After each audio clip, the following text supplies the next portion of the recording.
Nagtalo ang mag-asawa sa pagkamatay ng kanilang anak. Sinisisi ni Lorena ang kanyang asawang si Constantino nang dahil umano sa kanyang pagiging mataas, lalong-lalo na sa kanyang pagsit ng mataas na standard sa kanyang anak ay na-stress ng gusto itong si Ino.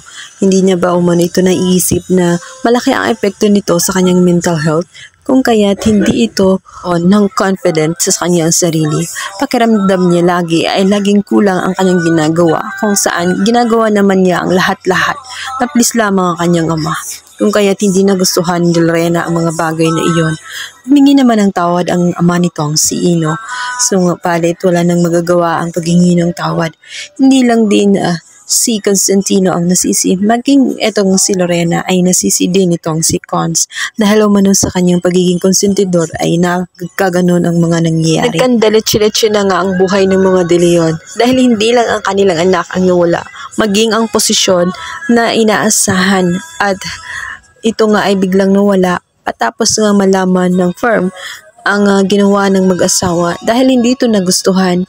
Ang kanilang ginawa ay makakaapekto sa reputasyon ng firm at sa health nito. Kaya't nakakabuti na alisin na lang si Cons at maging bakante ang naturang posisyon dati nitong si Meredith. Inis na inis si Cons, ngunit wala na siyang magagawa dahil pinagbutuhan siya at majority ay bumuto na siya nga ay alisin na sa naturang posisyon. Naapektuhan naman ang gusto itong si Lorena. Dahil halos lahat ng tao na nagdidiin kay Ino ay inaaway niya, hindi rin nakaligtas itong si Lilith. Ang mali naman ni Lilith ay naniwala siya na si Ino talaga ang pumatay matapos matuklasan na guilty pala siya sa kaso nga nitong si Trixie. Kung kaya't naisip nito na tama lamang ang mga nangyari sa kanyang anak. Dito naman ay nasaktan ng gusto itong si Lorena. Pinaalala niya ang lahat-lahat na kung di dahil sa kanya ay hindi makakarating itong si Lilith sa kanyang kinaroroonan. Subalit sinabi naman itong si Lilith na kung anuman ang naitulong ni Lorena at ang pamilya nito sa kanya ay pinagbabayaran naman niya ang lahat-lahat, lalo na inong napawalang sala niya itong si Ino dahil natulungan niya at nagawa niyang talikuran ang kanyang kapatid kung saan ito pala ay talagang nitong si Ino na bastos si Lorena. Dahil tumalikod agad itong si Lilith, ayaw na niya makinig pa kay Lorena, lalong naging emosyonal lang ito at sinisisi nga ang lahat kay Lilith at sa iba pang tao na sumisisi nga sa kanyang anak. Kaya naman na bigla na lamang siyang sinabunutan. Nagulat naman ang lahat sa biglang pagdating nitong si Patricia at katakataka naman na bigla na lang itong naging mabait kay Lilith. Dahil ba naging isa siyang anghel na tumulong dito kay Lilith. Pinotektahan niya itong si Lilith, kaya naman ang dalawang si Lorena at si Patricia ang nag-away. Umepekto naman ang pagdadrama nitong si Patricia dahil ang lahat ay nakaplano. Ngayon ay nakuha niya ang loob at simpatya nitong si Lilith dahil nagkwento ito sa kanyang ama.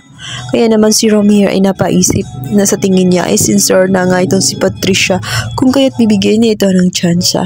Siyang kamalian naman itong si Romeo. Dahil isang ahas nga ang nagpapanggap na isang kaibigan sa pamilya nga nitong si Lilith. Dahil gagamitin lamang nitong si Patricia itong si Lilith nang sa ganun mabuo ang nawasak niyang kanyang pamilya.